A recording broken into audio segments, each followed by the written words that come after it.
Welcome to Fashionista Activista, the podcast where style meets activism. I'm your host, Diana Diaz, and in each episode, we'll dive deep into the inspiring journeys of women business owners in Los Angeles, with a special spotlight on women of color. Join us as we celebrate the power, diversity, and creativity of underrepresented Latin women, youth, and queer communities through their captivating conversations and high-quality content.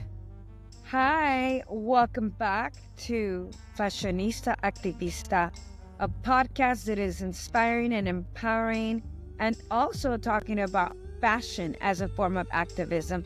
And we have a very special, gorgeous goddess guest today, Corissa Hernandez, who is also the owner of Nativo Restaurant in Highland Park and a bar and a community space, which she's going to share.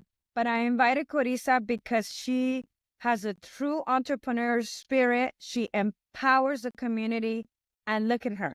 I mean, Fashionista Activista in the house here at the Goddess Mercado Boutique.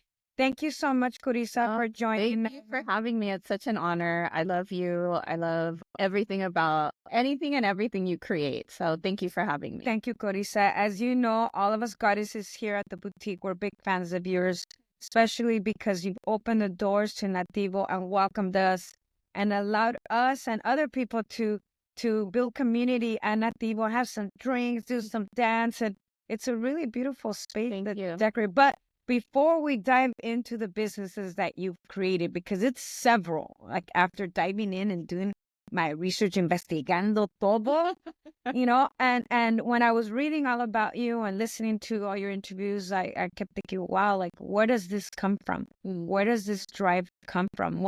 What was your childhood like? How did you become the goddess Corissa that you are? What was your upbringing like? I was always blessed to have some really solid, hardworking females in my life. My mom and dad worked a lot. So I had the blessing of growing up with my grandmother. And my grandmother was the one who actually immigrated our family here to the United States. And she had no English, no car, and 7 kids. So, yes, she had to take 3 buses to work. And so having her raise me was always kind of like dreadful as a child, because it was like, I always call it like Mexican boot camp, because it was like, there was no sitting at home. If we said we were bored, she's like, well, a lavar los trastes. And so, I don't know, part of it's still kind of, maybe it didn't have to be so much, but at the same time, I'm really grateful that I learned not to be afraid of work. I remember my grandma for many years being like, mija, no le tengas miedo al trabajo. El trabajo es bueno. And so that really stuck with me. I don't know why that, of all things, really landed. And so I take a lot of pride in my work. And I had parents who were always big on reminding us where we came from. So like our roots, not just here, but in León, Guanajuato. And so they took it upon themselves to send us every summer with my grandmother so that we could retain our culture, our language, and to never feel ashamed. Because, sometimes this country does a really good job about trying to make us feel like second-class citizens or like we shouldn't be here. And if you're not careful, you can start internalizing those things. So I really respect my parents. I understand it's a privilege that I got to do that, but I'm very grateful, even though as a kid, I didn't see the value in it, because, you want to stay here with your friends in the summers and spend the time. But instead I was, in Mexico. You're like, I want to go. They're like, vete. You're an age where I'm like, how do we spend every summer? And you would come back, hola, mamá, ¿cómo estás? ¿Cómo la estás pasando?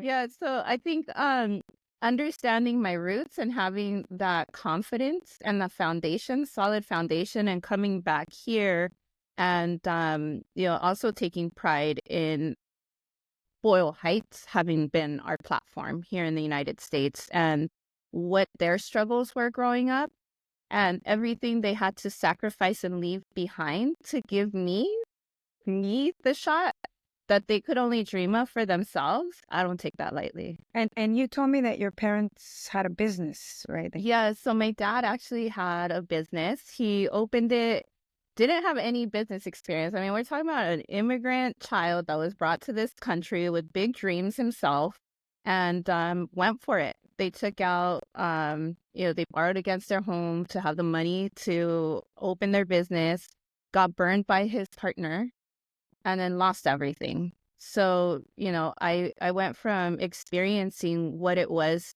to see a successful entrepreneur to someone who fell into deep depression and then try to like lift his spirits back up. It's always interested me, but to say that I saw myself as a kid in the future owning businesses, that was never it. So what was the catalyst? Like what, because I know you were a teacher. Yeah. Tell us about that. You went to school. Yeah. I'm going to be a maestra, change kids' lives.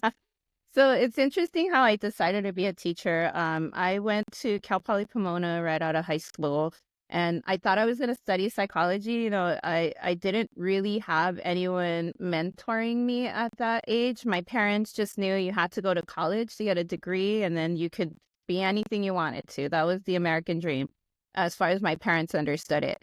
So I listened. I went to Cal Poly, and I was just like, I don't know what I want to study. Eventually, I studied sociology. And sociology led me to get a second major in Chicano studies. And I think that just everything. It just was mind-blowing, the things I was learning about our part in history in the United States. I was never taught, ever. And then seeing how my family fell into those historical moments. We talked about the mass deportations that happened in the 1920s. And I never understood why my family went back to Mexico if they were already here in Chicago. They got deported. And then the drafts that happened for Vietnam, my dad got that letter straight out of high school, went to a 1-week boot camp and was shipped out to Vietnam. He fled to Mexico, the whole thing. My mom, 1968 at Roosevelt for the student walkouts. And so you start learning about the empowerment and the resilience of our community. And you're like, what? Yes. So you feel like, wait a second, I've been lied to. And our community has been fighting for a very long time for basic, access for equity, And so it was that moment that I felt this like burning fire inside of me. Oh, I'm feeling it right now because you're reminding me why I got involved now. That's our parents didn't have the capacity to educate us or to tell us how important their journey was. Yeah. Because they're surviving. They're surviving. And then you learn about it and you're like, wait a minute. So you're teaching, you're in school, you're teaching kids. So Cal Poly Pomona made me realize I'm very passionate about making change. And so at that point, I was like, do I want to be a labor law attorney to defend people who are working and not being paid right, all that stuff? Yeah. Or do I want to be a teacher and work with kids? So I took a little break and I went and I worked here in Boyle Heights at Impacto, working with at-risk youth. And so that helped me see that I really did love working with kids and the ability to not only teach them, but what you learn from them. Sometimes we walk in there like, oh, yeah, I'm going to make the change. But I really walked away from that experience feeling humbled from everything those youth taught me about what it's like to grow up in communities like Boyle Heights. I wanted to change them, but they changed you. Oh, 100%. 100%. And I'm grateful every day that happened because I learned so much from the youth there. And that's why I continue, I feel like the youth really refuel my soul. So to this day, I still work with the youth at Homeboy in the summer, doing a young entrepreneur. I'm grateful that they changed you, girl, because thanks to look, we have Corissa Hernandez, Nativo. We have these spaces where we could come together and they reflect us. Mm-hmm. And I see it. I asked you, who decorated this? And when I went to Chelas, the first time I was like, who owns this space? It's obviously a Latino or Latina because all over the space, I saw us. And thank you for that. Oh, thank you. I really appreciate that. So you're teaching, you're back, teaching, and you went to Impacto. Yeah, so Impacto made me realize that my path was to be with the youth. So I decided to explore different like teacher credential programs. And I saw the teacher education program at UCLA. Yeah. And I saw I had like a social justice component. So it was just music to my ears, the stars aligned. And so I pursued a master's in education. Put on your cape and you're like, So I got my master's in education at UCLA and then came back to East LA to be a teacher. So I was teaching at Belvedere Middle School. oh, that's awesome. And I absolutely loved it. I loved every second of it. I think that what created the change is that during that time, as I was starting my career, I think my dad felt that he had fulfilled his role as a father. You know, I graduated, got a career. My brother was in college. So he's like, okay, it's time to retire. And it was another aha moment, like life-changing experience when my dad, who I looked up to my entire life, who I saw sacrifice so much for his family, the day he decided to reap the fruits of his labor, he retired with nothing. And so it's just kind of like, where is the disconnect? Because that's not fair. You know, why do wealthy communities get to retire and travel and take these like year-long cruises? And my dad's depressed at home because he doesn't have any type of dignified income, right? So like many people in our community, he was led to believe Social Security is how you retire, and it's not. And so I decided at that point, I just started my career. I need to understand how my pension works, how retirement looks like, and how money works. And so I started just kind of like as a hobby learning it. And I became so intrigued. I was like, I'm going to get licensed and just manage my own account. And so during lunch and nutrition breaks, I'd be studying. And so other teachers were seeing that and they started bringing me their statements like, hey, I know you're studying for this. Can you help me make sense of mine? And it was at that moment that I realized this wasn't an isolated situation. It was a community-wide problem. No one was talking to us about money. And so I thought about my own reality, like, well, I could justify that my dad, you know, maybe because he was an immigrant, maybe because he didn't have access to things, that's why he wasn't prepared. But then I look at myself as a privileged individual who has a master's degree, and never in the course of my education was I given one financial literacy course. Not one. So when you think about it. No, not even high school, nothing. No. Not in college, you're right. Nothing. Not even in a workplace. They don't tell you, hey, this is a workshop you should take, start planning. Yeah, that's right. So then I, little by little, started helping my friends. And before you knew it, I just had like a That was business. your training. That was your training. I ended up having a business, like unintended. I never started studying to be like, oh, you know, I want to start a business. So I had to make a very difficult decision. You know, I spent my whole life preparing for a career that had benefits, security, to then do I make the jump into entrepreneurship? And it was scary. That's scary. It's very scary. So I prayed on, I'm big on faith. So I prayed on it. I got the signs I asked for. I knew that there were good teachers doing good work in the community, but no one representing us in the financial industry. So I took the jump, and that was in 2006. I was 26. Were you already I married? was a little tender baby. No. You're still a baby. You're just getting warmed up. They're not ready. Started. Wait, yes. But you were already married. No. So I didn't even know my husband back then. You were at home with your parents. No. So I was living on my own. And then when I took the jump into entrepreneurship, I realized that there was a lot of things I should have done before taking that big jump. So I did have to move back. Because you were living on beans and rice and Jesus Christ. And you were like, no money, no time.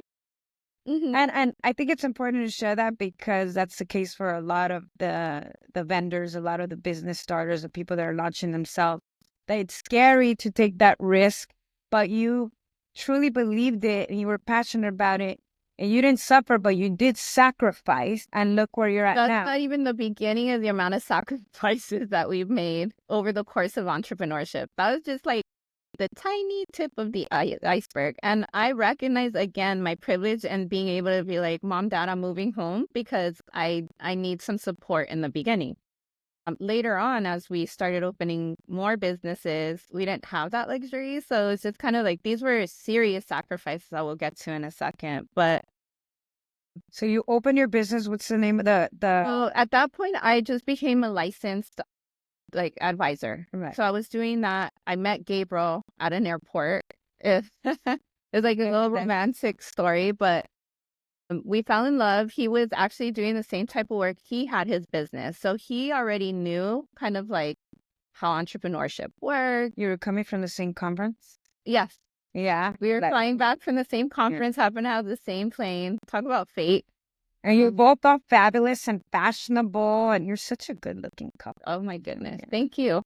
Yeah, I like it. I like looking at both of you. So you met? Yeah. So he was already running his own financial firm. And so when I came on board, I told them, hey, there's teachers, because at the time I was working with teachers in their retirement. I'm like, there's teachers who don't know about retirement, don't understand how money works. These are a lot of times first generation Latinas, because majority of teachers are women, and they're breaking these cycles. They're breaking glass ceilings. They're the first to go to college, the first to get a career, the first with the salary. And now what do we do with our money to make it last generations? Everyone's talking about generational wealth. But the firm I was with told me, don't focus on that. You're supposed to look for people with already $250,000 in their accounts, right? Stop wasting your time. And I'm just like, this is the reason we have such a huge disconnect between the financial world and the Latino community.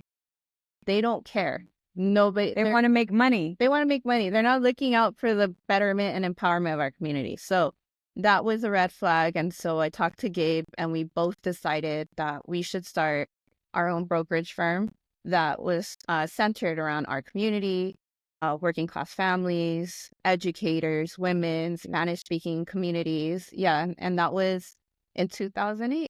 That's awesome. Tell me about a success story.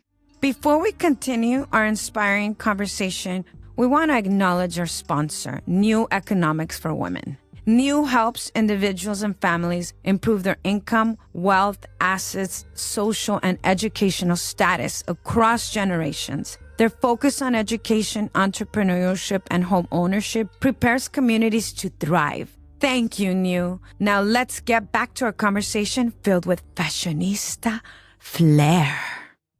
One of your clients with a big success. So at this point, I've been doing financial services for 18 years now, and I've retired so many women who are traveling, redecorating their homes, building patios. And it's just nice to hear the dignified retirement that these women deserve, living it up.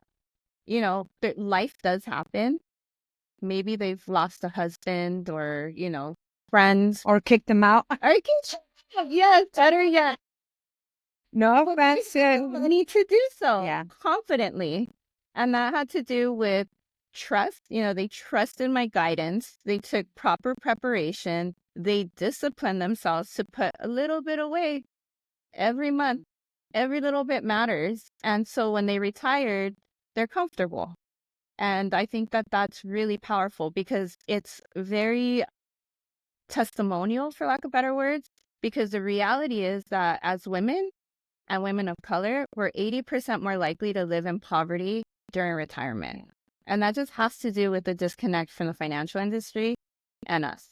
And we also outlive the men that choose. Totally. That we marry. So it's important to be able to be financially independent and be able to live on your own. Yeah. When I first started teaching, I met a substitute, a little old man that was retired. And this is my first year teaching. And he told me, you just started teaching, start putting money away into your 403. I was like, what is that? I had no idea because they don't train you. That you're not given a pamphlet, nothing. The district doesn't have time for that opportunity, right? So he told me, start putting it away. And by the time you retire, you're going to be a millionaire. Mm-hmm. And that word was so attractive that I just started putting away in my 403. Good for you. The max. Mm-hmm. Good. Like $15,000 a year. Girl, And then Right. unfortunately for me, Uh-huh. I was living with harsh conditions at home, and I moved out, and my mom told me, you can't move out. You're not going to rent. You're going to get married or buy a house. So I was like, I'm not going to get married to this womanizer I was dating at the time. I said, I'll just buy a house. And this is because I listened to my parents, but there is no course. There is no training. There is no Corissa Hernandez that was mentoring me. It was just by luck. So I'm so glad that you're able to educate our community to retire comfortably with dignity, to have, fulfilling life after you put in all the work. Mm-hmm. So then that's when you started your business. Yeah. Say the name. Legacy Full Circle.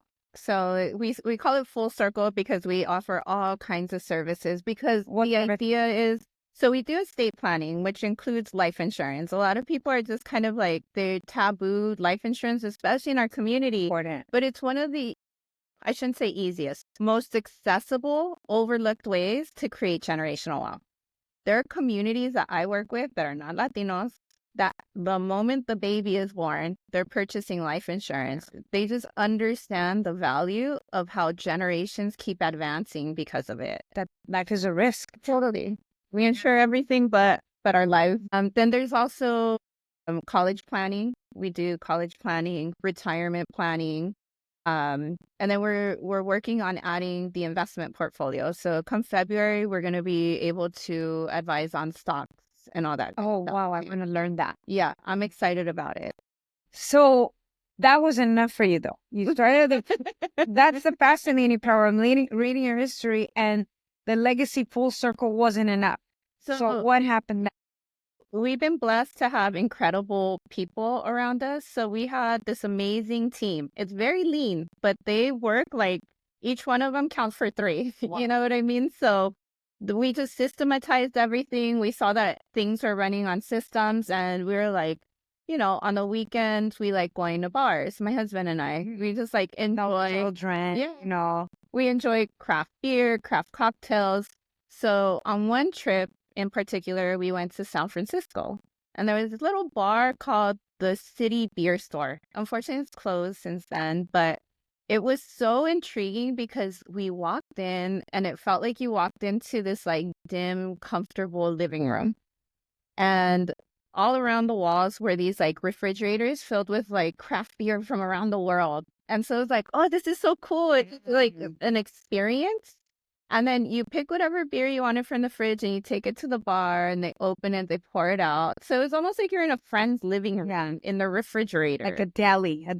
Yeah. And it was just like dim. The music was right. And we're just like, oh my God, if we could ever open a bar like this would be so cool. Because financial services is like black and white, very black and white. I love it, but I know. Yeah. But I'm a Pisces. They're like creative. Yeah, I could tell. We're super creative people. So then we like balance, we like to have a lot of fun. Mind you, my parents were party people.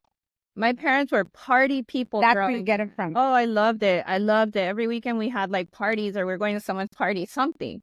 So I felt like that's just a big part of my identity. And I like to be balanced. Like I'm very serious and focused and dedicated to my work, but I better have an outlet somewhere, That's the bar. Yeah. So then, I think at the time we didn't know what we didn't know. And I think that might have been the blessing, because in retrospect, I don't think I would have done it if I knew everything we were up against.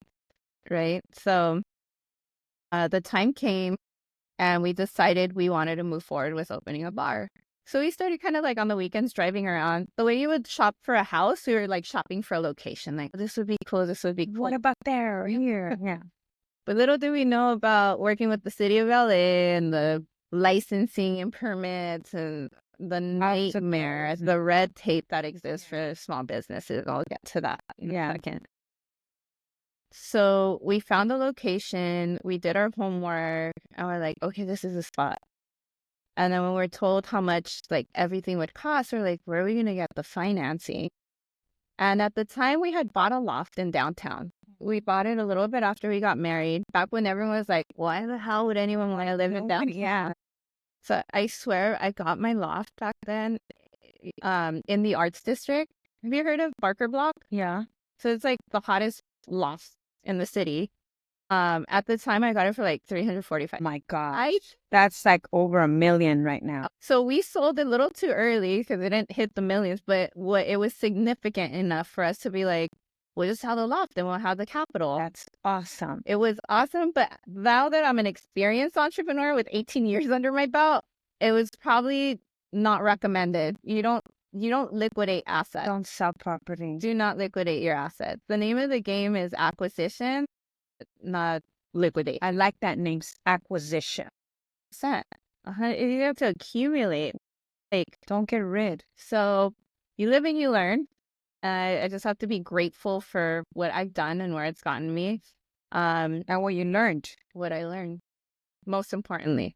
So then you acquired the bar. So I opened the bar, but again, going back to not knowing what I didn't know. We negotiated the lease as best we understood a lease should be negotiated. And then they threw in some months of free rent. We're like, no problem. By then we'll have the license. We'll have an ABC license. This was like just a blank canvas. It had no permit.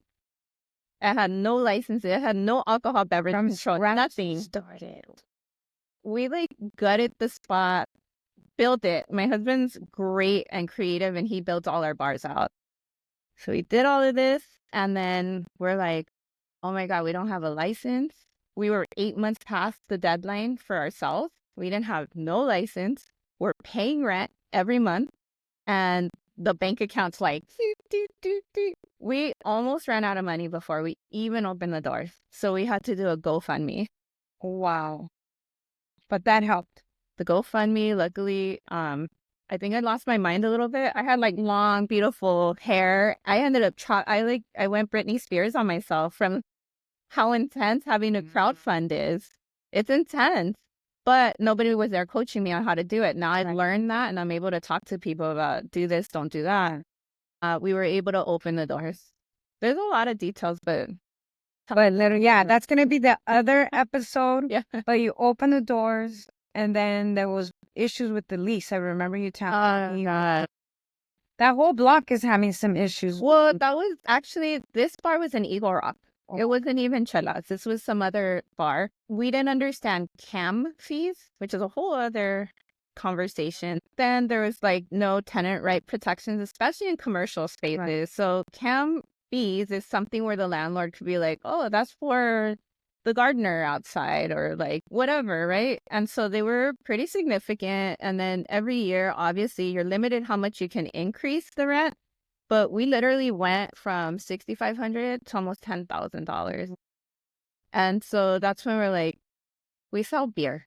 That's the Empire Tavern that you opened. No, it's actually another bar that can't use the name for legal reasons. But it was our very first bar. Whoever's been following the journey knows. Yeah. I'll call it CBC. So we were just kind of like, what the heck did we do here? You know, this is crazy. But we understood exit strategy, so we were able to position ourselves to sell the bar right before the pandemic. Thank goodness. Thank goodness.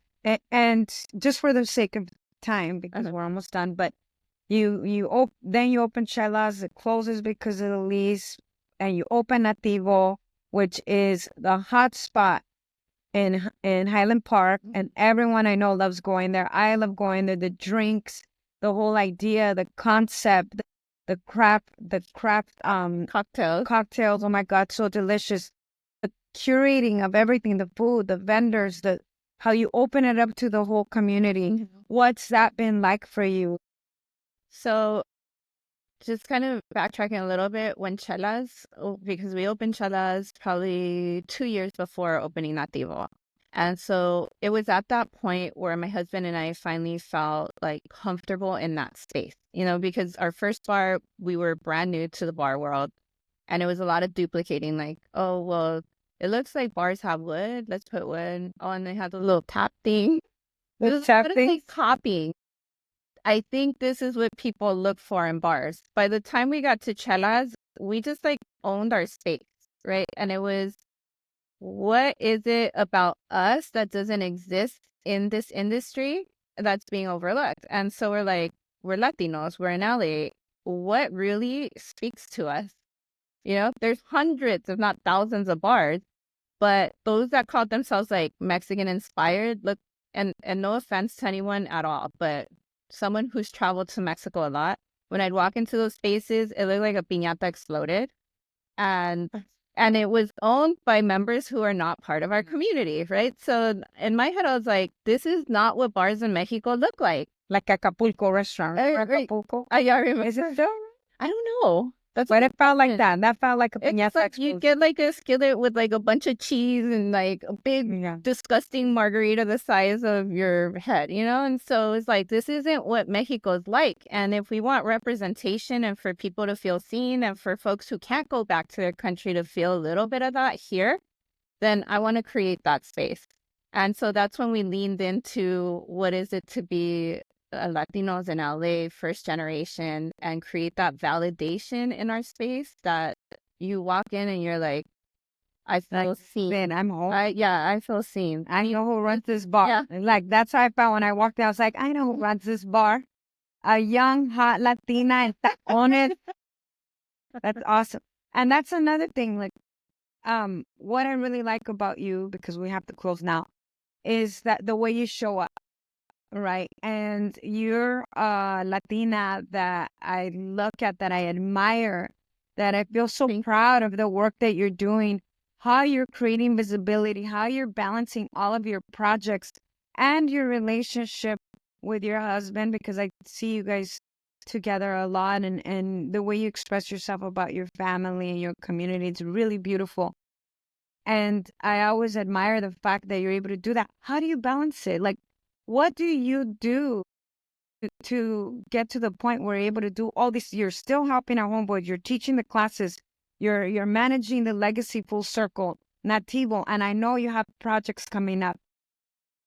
What do you do to take care of you, your body, your mind, your soul, to be able to show up like this, all fabulosa, all fashionista?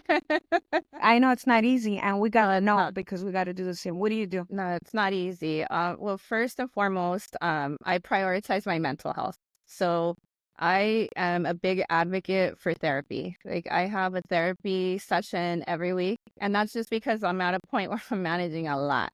And a lot of people are depending on my leadership, so I have to show up as my best self every day. I have morning routines that I do not, like, hell or high water, I will not sacrifice my morning routine. And it's all about just like feeling good, prioritizing my health physically, and then setting intentions for the day and giving thanks, my prayers and all that good stuff. And I surround myself with good people. There's a lot of haters in this world, and I'm not going to give them my attention. I'm going to focus on the people who are also in it for their vision, for the community.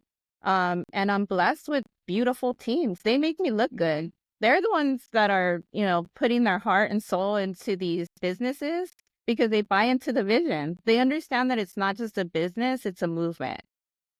There's not a lot of us doing what we do.